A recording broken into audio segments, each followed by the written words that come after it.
আজকে মায়ের শাড়ি দিয়ে ভাবলাম গেট রেডি উইথ মিটা করি। আমি যাচ্ছিলাম ওনার বার্থডে স্পেশাল লাঞ্চে। কিভাবে রেডি হলাম সবটা তো বলবো, কিন্তু তার আগে আমি একটা কথা বলি। আমার শরীর কিন্তু প্রচণ্ড খারাপ। আমার চোখ মুখ দেখে তোমরা বুঝতে পারছো কিনা আমি জানি না।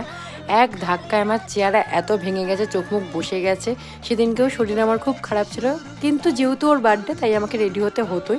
তো কোনো রকমে আমি রেডি হচ্ছিলাম। আর সত্যি কথা বলতে আমার ভিডিও বানাতে ভীষণ ভালো লাগে। ক্যামেরার সামনে এসে ভিডিও বানালে যেহেতু মুডটা চেঞ্জ হয়, তাই জন্য আমি ভিডিওটা করেছিলাম।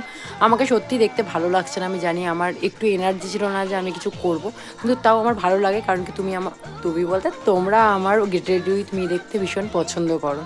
আর মায়ের এই শাড়িটা না প্রচুর পুরনো শাড়ি, মানে বিয়ের আগে হবে হয়তো, যদি আমি খুব একটা ভুল না হই। মায়ের শাড়ি পরতে তো ভীষণ ভালোই লাগে, আর যদি নতুনভাবে পরা যায় তাহলে আরও ভালো লাগে। তো আমি খুব একটা বেশি কিছু ইউজ করিনি, অল্প ফাউন্ডেশন, অল্প একটু মাস্কারা, কাজল, ব্যাস, লিপস্টিক, দ্যাটস ইট, এইটুকুনি করে নিয়েছিলাম। আর চোকারটার জন্য পুরো লুকটাই চেঞ্জ হয়ে গেছিলো। কোথায় গেছিলাম, কি করলাম সবটাই জানাবো। চলো টাটা, বাই, ভালো থেকো।